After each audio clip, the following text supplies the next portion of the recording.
Remember, remember, the 5th of November, the gunpowder treason plot. I know of no reason why gunpowder treason should ever be forgot. Hello, Coolman229 here with another Topic League video, and this week it's going to be on the movie V for Vendetta. Before I get into this, make sure you click the bell notification and make sure you're actually getting notifications for my videos, if you're subscribed. And I still need some Halo topics, so for the month of December, so if you have any topics about the Halo video game series, please send them in. Now to get into the actual topic.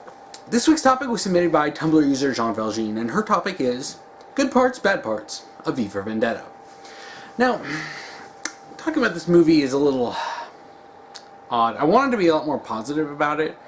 I mean, I rewatched it. It's been a while since I've actually seen the movie, so I went back and rewatched it, today, so that I can gather my thoughts on it.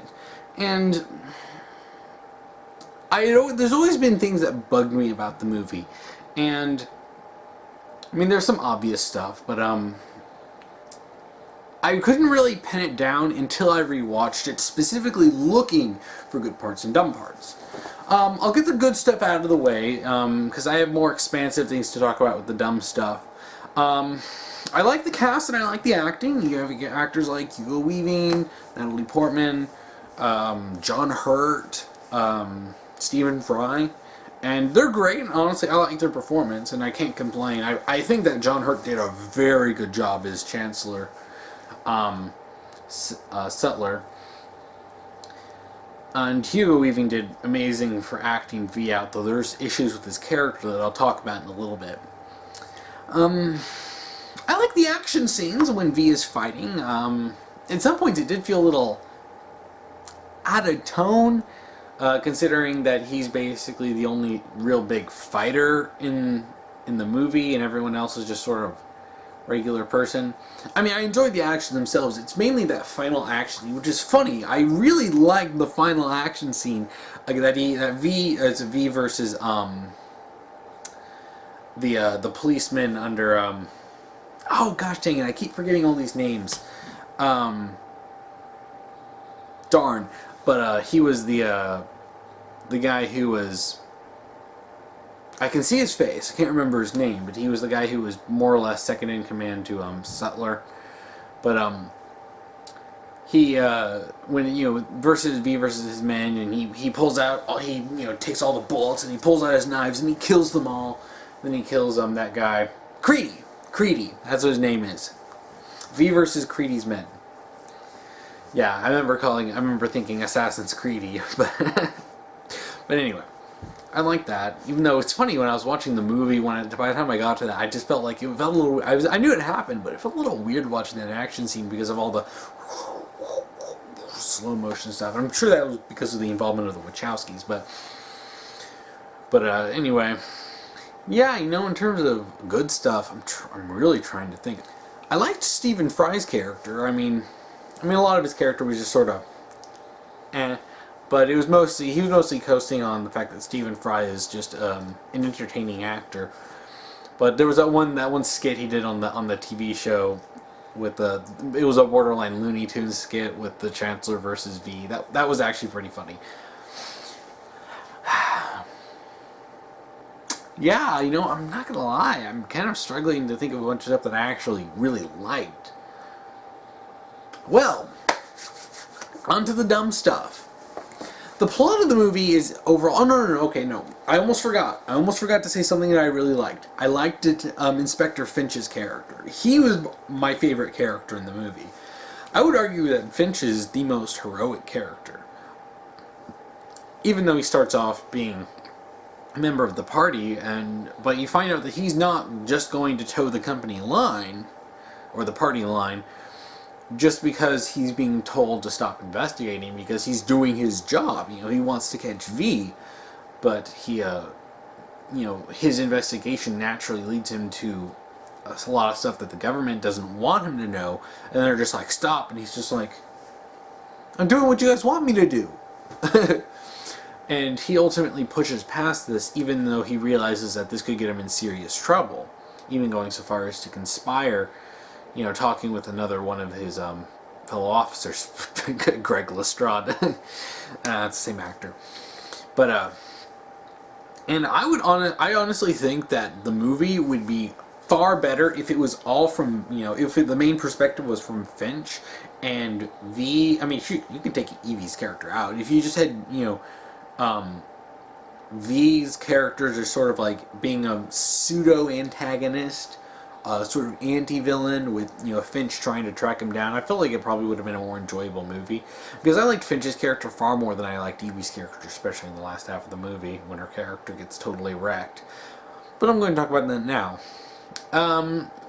The movie overall sort of went on a decent pace. I was kind of struggling to think of actual like issues or dumb parts when I was rewatching it. Because I was like, oh, okay, I mean, I guess that could be an issue, but it's really not that big of a one. I'd probably be, reaching for straws or making a bigger deal out of it than it really is. But then get to the latter half of the movie, really the part where V kidnaps Evie and tortures her and basically brainwashes her into being the kind of person that he wants her to be, which is just another one of him.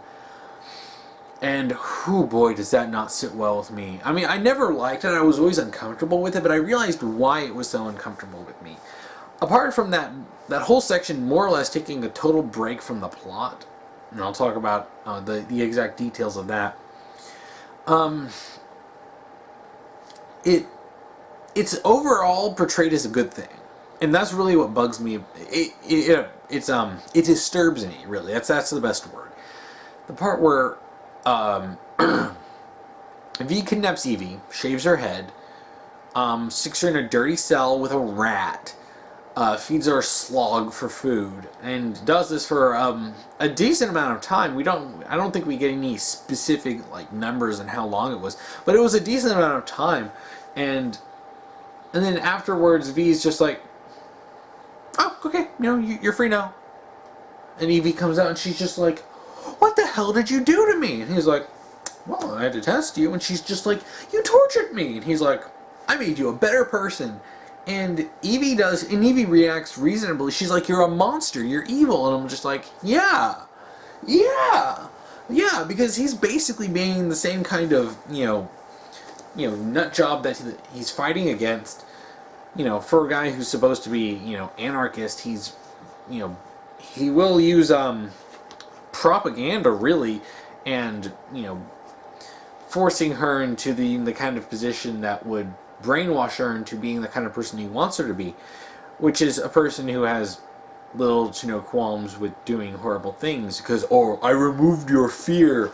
And at first Evie is mad at this, and this happens a couple times in the movie where Evie's pissed off at V for doing something, and then she was just like, oh, well, 5 minutes later she's like, oh, okay, I'm cool with you now. I'm just like, and then she falls in love with him. And that goes way too close to Stockholm Syndrome. Like, seriously. Like, okay, so he tortures her. She calls him out for being a monster. And then, a little bit later, she's like, hey, I should be thanking you. What the hell? No, seriously, what the hell was up with that?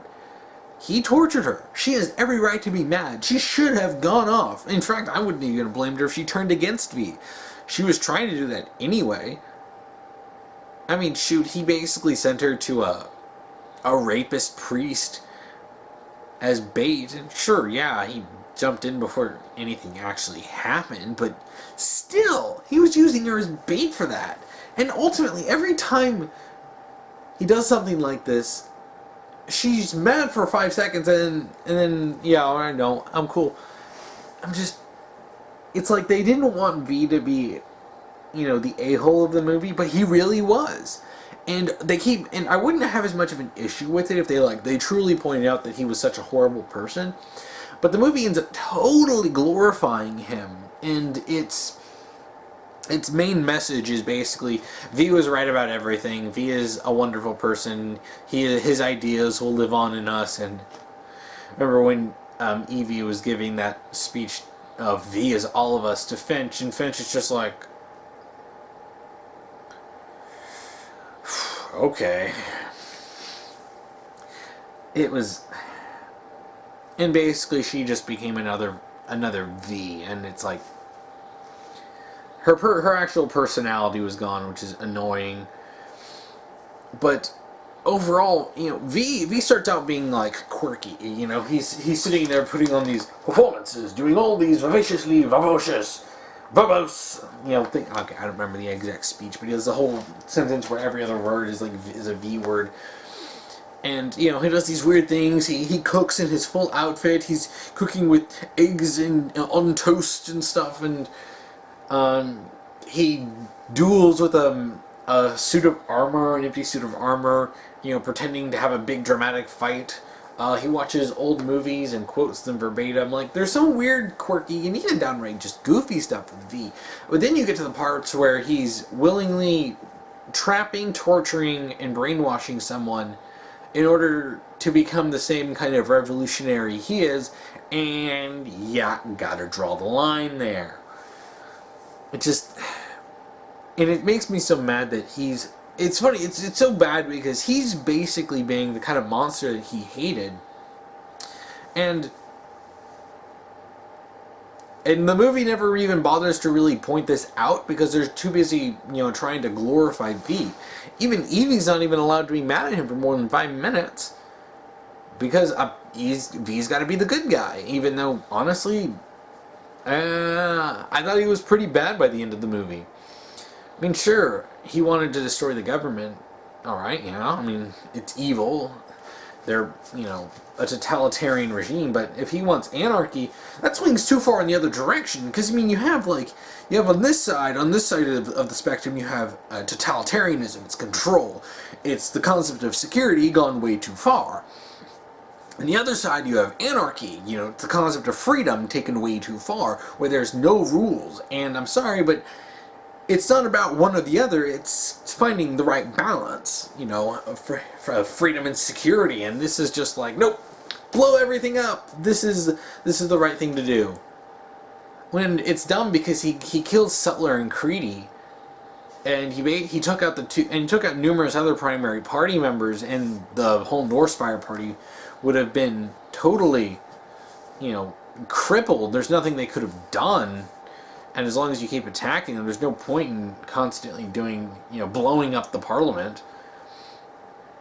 Another thing is that the Northfire party, I was actually confused on what Northfire was because it's mentioned a couple times, once or twice, and I remember thinking, what is Northfire? And you find out, and this is from a gosh darn pie chart that you see near the end of the movie, where it shows the different, the political parties. I think it's the Labour and Conservative. I don't remember. They were just little slivers in this pie chart. But then the rest was the Northfire party. And I'm like, oh, Northfire is Sutler's party that he founded.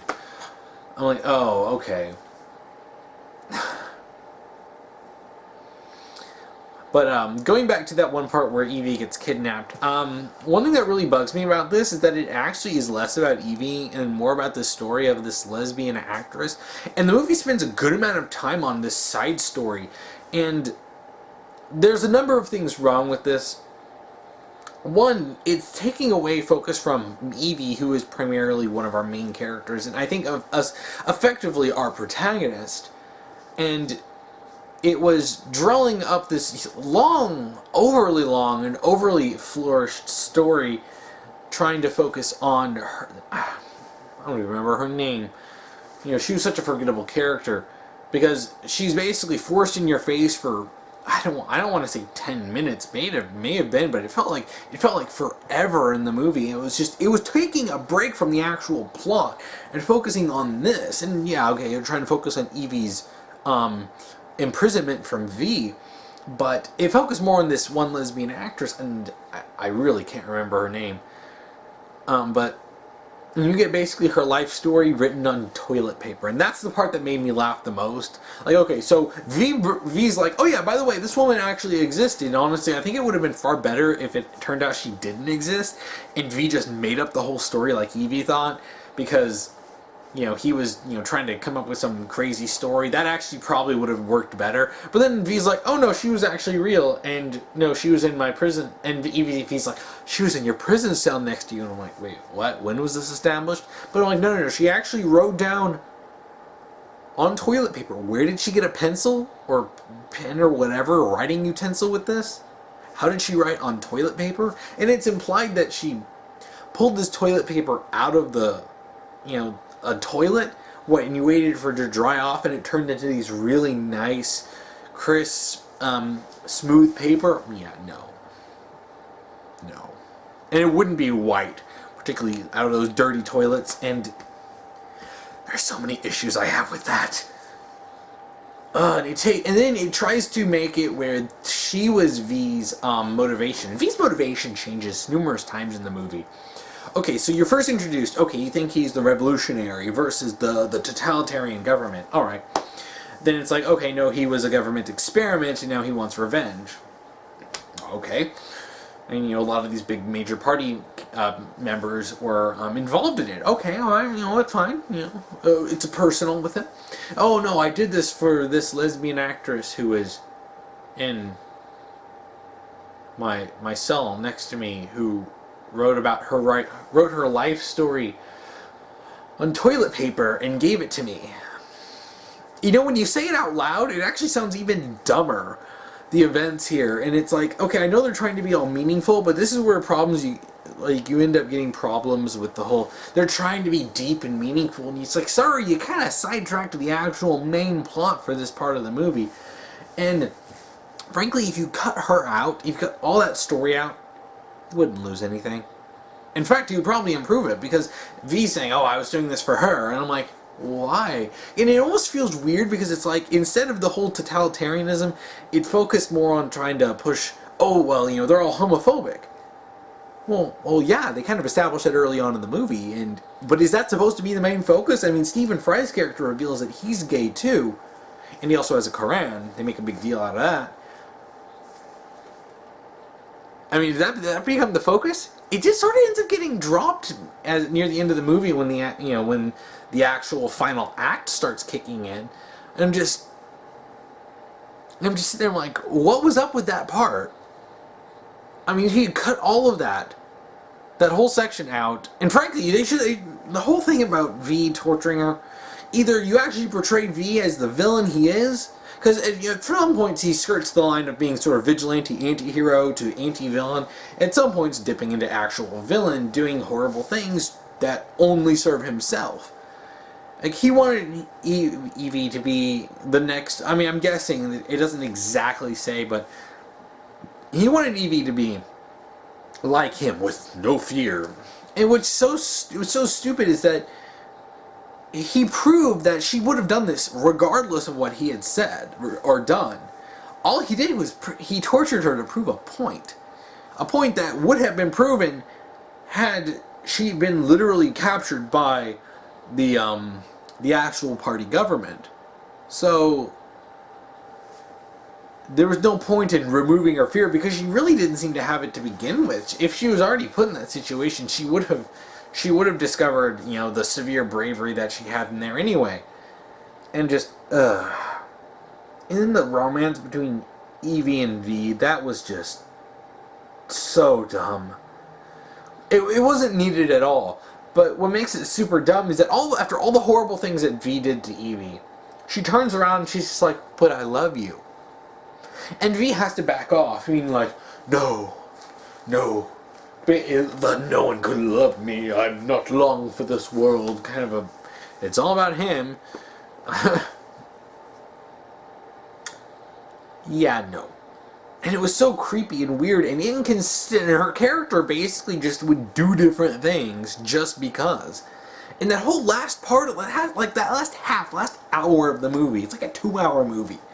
That last half is just a lot of dumb stuff. And frankly, the best parts of that last half of the movie is Finch. When Finch shows up again, I'm like, oh yeah! Like, man, I just really liked Finch's character. It's funny because he would actually technically be lawful good. I mean, he's good and he's following the law. Well, I guess he might end up being more neutral good as things go on, but still, he's probably he's the best character, and he's the most interesting, really.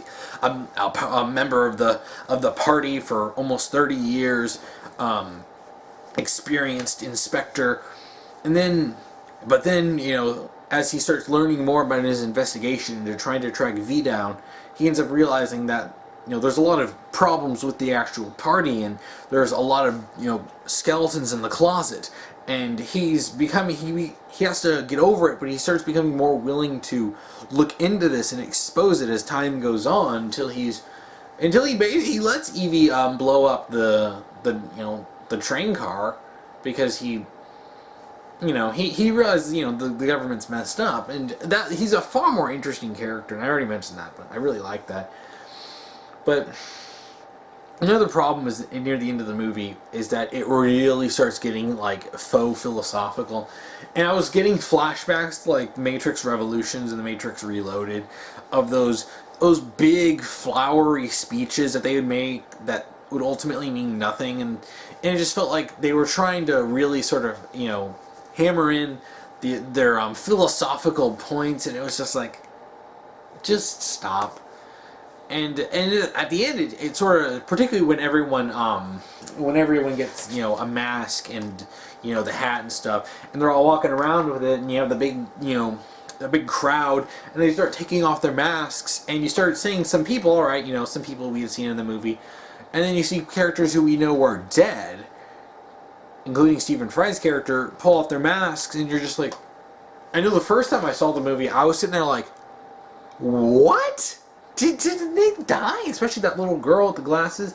And that one part is just so hard to figure out what exactly is meant to be literal or figurative. And this is when it starts trying to get too complicated with the philosophy. Like, stop. We don't need to overload on the philosophy. We don't need that. Just finish out the political, the conspiracy, finish out the action, and then you're done. But no, they overcomplicated it, and it made that last part just really tedious to watch. And overall, I think that's some of the main dumb stuff to talk about, and I talked about the stuff I liked. Overall, I think that's really about it for the movie. It's not like a horrible movie. I can watch it. I'm fine. Like, I watched it even though I forgot it was, gosh darn, 2 hours. It's just, it has a number of issues, and these issues really shouldn't exist. I mean, you put it through another draft, and you cut out some parts, you tighten stuff up, you cut out some of the more self-indulgent philosophy. And honestly, you rearrange a few things so that the main focus is on Finch instead of Evie and V, and you'd probably have a much stronger movie. It's just odd, and it's so stupid because I wanted to like this movie. I want to like it more than I do. I mean, I never want to like own it, but if it's on, I'll sit down and watch V for Vendetta. There are just so many problems, and particularly with the way they try to characterize V, and they try to make him out to be like the ultimate hero, but frankly, he's just a pretty terrible person too. And oh my gosh, almost something I forgot to talk about, particularly with V's characterization, is the fact that he goes around killing all those people who are involved in the experiments. Some of the people, particularly Louis Prothero, like, okay, and the priest, alright, they're bad people. They're bad people, so, you don't really feel bad about them dying. But that one doctor lady, where she specifically felt absolutely horrible about what happened, and she changed her name and became a regular doctor, and feeling so sorry, even trying to apologize to V for what she ended up doing to him, because she never really intended for him to become, the monster, for all the horrible things to happen. She was legitimately trying to help save people. And he still kills her. Because, well, you were part of it, so I gotta kill you. And it's that black and white stuff, that I'm right, you're wrong kind of a thing. And even though it's like, this bugs me, because this bugs me whenever you see, like, a character kill another, like a sort of anti-villain, anti-hero character, kill a character who technically is bad, but you feel more sympathy for them than, the character you're supposed to be rooting for. It reminds me of Hellsing Ultimate when I was watching that, and I think it was Rip Van Winkle, the one where they were on the big boat in the middle of the ocean, when Hellsing ends up killing her, and it's just like, but she was the only, like, Nazi zombie who actually ran away because she knew how powerful Hellsing, what am I saying? Alucard when she knew how powerful Alucard was, but he still kills her in a creepy, slow way, and it's just like, I feel more sorry for her than him, honestly. And it's something like this where, yeah, you know, that doctor lady had done some horrible things, but did she really deserve to be killed?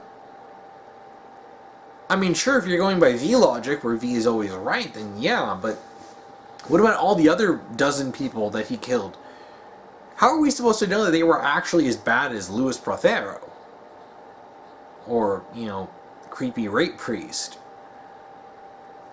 We really don't. And I mean, I guess you're supposed to assume that they're that bad, but given that doctor lady, you know, it casts doubt onto what exactly, you know, these motivations almost just feel entirely selfish. I'm not fighting against the evil fascist government because it's bad. I'm fighting against it for personal vendetta reasons. V for Vendetta. And it just it doesn't jive well with me. I don't. It makes it harder to sympathize with V, and even though the movie tries so hard to make you, you know, either think that he's really cool, or think that he's really smart, or think that he's, you know, a great idea, and he's really not. But yeah, that's something I almost forgot to talk about. But yeah, the movie just. And it sucks because the movie isn't so bad that I just totally hate it, but it's not. It still has enough issues where, and I just have to go, okay, but what about this when I'm watching it?